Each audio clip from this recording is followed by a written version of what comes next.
Lileta, swerte mo talaga kay Atty. Kurt. Oh. Chang, hindi. Ang ibig ko sabihin, swerte natin. Meron tayong kaibigan na kagaya ni Atty. Kurt. Oo nga.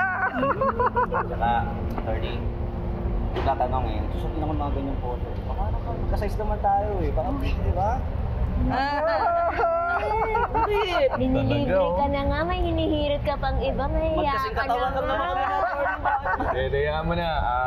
Anton, mamaya, daan tayong dep store. Uy, Okay na.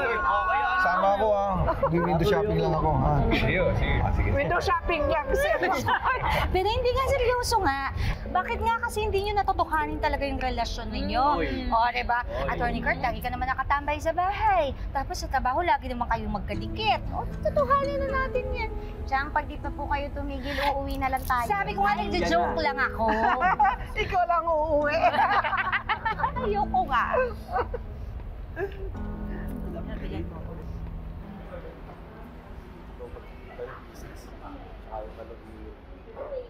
Bakit sa mataong lugar pa?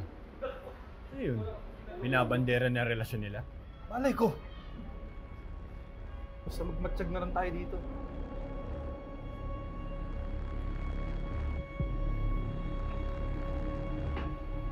Teka. Kulok yata yung nakain ko. Hanap lang ako si Yara.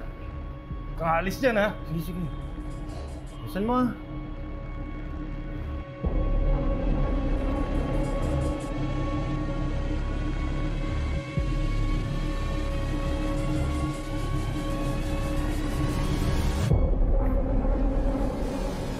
Ano siya to?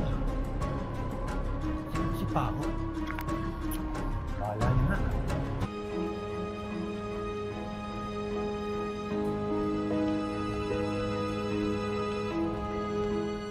Bakit, Lilet? Kilala mo ba yun? Anak, bakit? Cute mo yung babaeng yun. Ay, yun po si Ma'am Yasi, yung boss ni Alma. Yung nasasali sa trabaho? Oo. Mukhang masungit. Matandang dalaga siguro yan. Hindi may asawa na daw yan. Baka MU lang.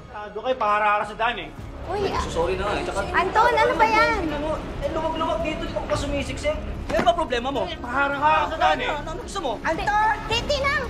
Siya po yung hold-upper! Ano? Diyos ko!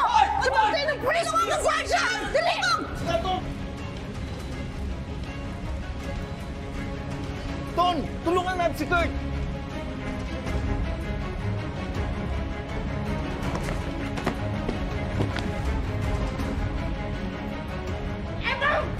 Mag-ingat kayo!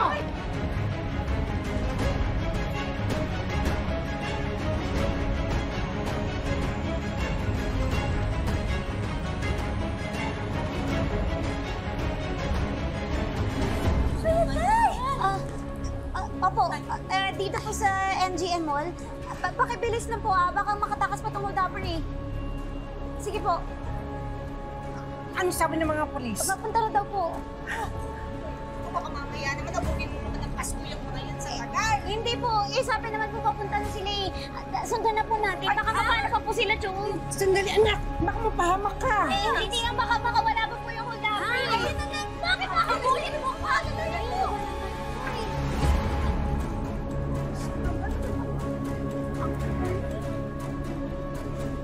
Anak, dahan-dahan, anak. Baka madulas naman ako. Saan na ba sila? Nawala na. Hintayin na natin mga pulis, ha? Hindi na, kinakabahan talaga ako Baka po